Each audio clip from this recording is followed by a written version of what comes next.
You can support In the Past Lane with as little as $1 a month. Just go to the support page at our website, inthepastlane.com. Thanks. Whoa, hit the brakes. You've arrived at the #1 drive-by for American history. Welcome to The Pit Stop.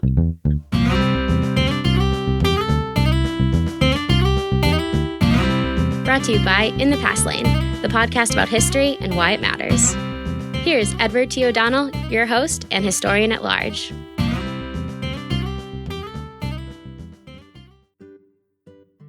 Hi there, everyone. Welcome to The Pit Stop, your Monday source for history on the go in just about 5 minutes.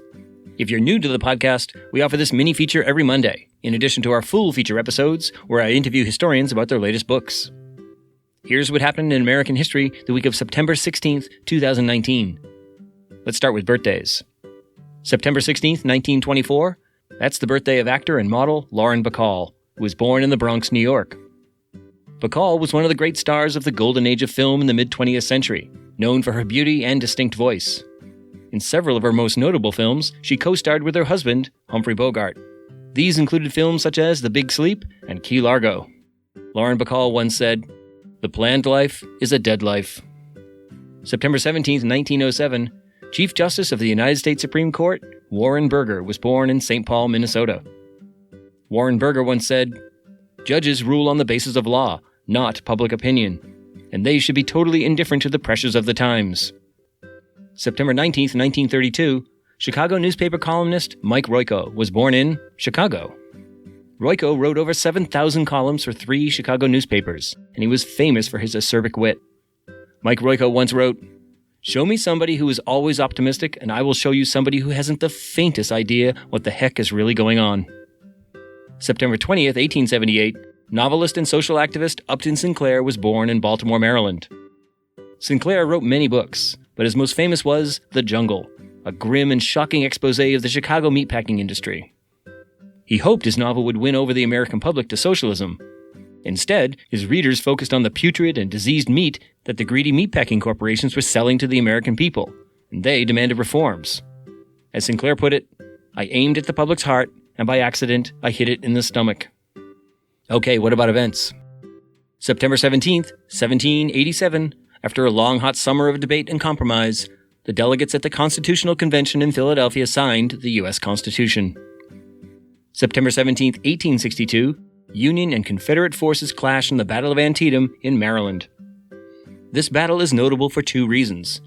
First, it was the bloodiest single day in U.S. military history, with 23,000 killed, wounded, and missing.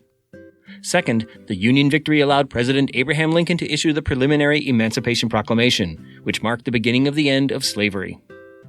September 20th, 1962, Mississippi Governor Ross Barnett and a violent mob of angry students prevented an African-American student named James Meredith from registering at the all-white University of Mississippi. President John F. Kennedy soon intervened with federal marshals and thousands of U.S. Army troops, and on October 1st, James Meredith registered and began attending classes. September 20th, 1973, women's tennis star Billie Jean King defeated the loudmouth hustler and self-confessed male chauvinist pig, Bobby Riggs, in a tennis match that was hailed as the Battle of the Sexes.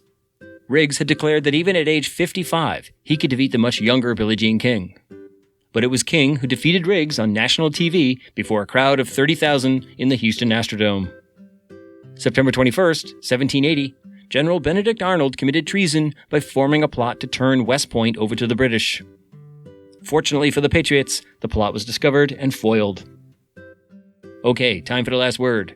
Let's give it to James Meredith, who, 57 years ago this week, fought for and won the right to become the first African American to attend the University of Mississippi. Here's how he described his motivation. "Nobody handpicked me. I believed, and believe now, that I have a divine responsibility to break white supremacy in Mississippi, and getting into Ole Miss was only the start."